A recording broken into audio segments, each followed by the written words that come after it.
Well, this will be a bit of a follow-up to my video I did about saddle fit. And we've been taking a close look at this one. This is our new saddle we bought. It actually cost us about $1,800 to remedy our problem with our horse. And unfortunately, she's now lame. I can't ride her anyhow. But we at least got her in here and checked out the saddle on her. There's a couple things I'm not crazy about the way it fits. The gap in the gullet is much higher than it should be. But at the same time, the bars seem to sit nice and even on her. It's very even contact all the way down with a little bit of space at the front, which is good. That gives her shoulders room to move. It seems to fit reasonably well in here, although sticking my hand in underneath, there's not a lot of pressure in the middle. But we got nice even contact along the back, nice there. And this particular saddle, like I said, I'm not 100% happy with how it fits, but it's certainly much better than the last one in a lot of ways. I'm hoping she's going to be happy with it once she recovers. And I'm actually kind of anxious to try this one out. It's got a deeper seat than my other saddle. This is actually a padded seat. This is a fairly high quality saddle too. When I say I paid $1,800, that was used.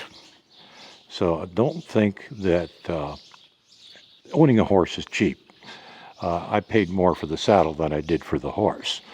So, people haggle about the price of a horse. You're paying for the training. If you get a horse that's already trained, it's worth a couple $1,000 just for the training if it's properly trained.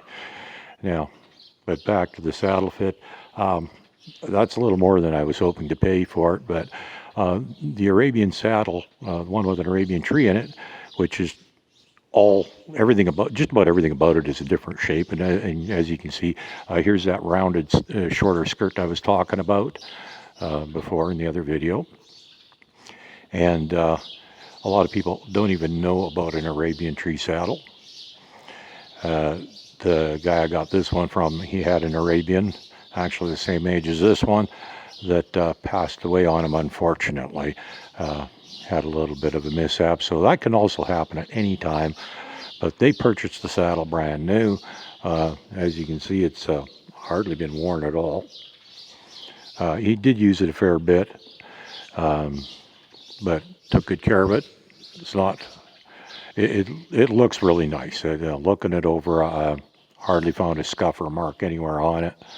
So I think we got our money's worth. And well, if it comes to keeping the horse happy and making for a pleasant ride for both of us, I don't think you can really put a price on that kind of thing. So even when I set out to try and find one of these things, which turns out are tricky, took me over a month to find this one.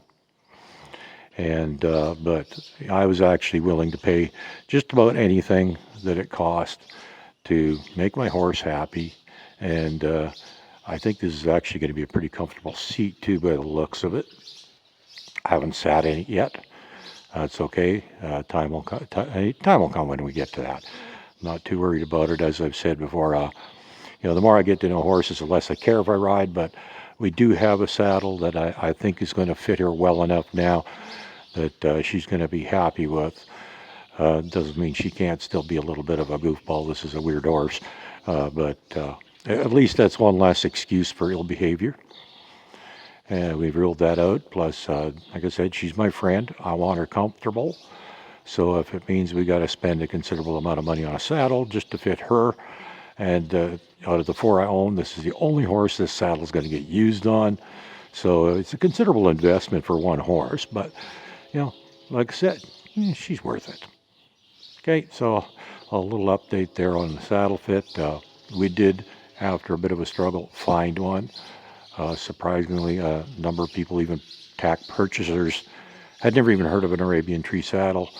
I was rather disappointed at that, but I knew they existed. I used to own one, and actually, immediately after I bought this one, the same day, I had 2 more emails of other ones.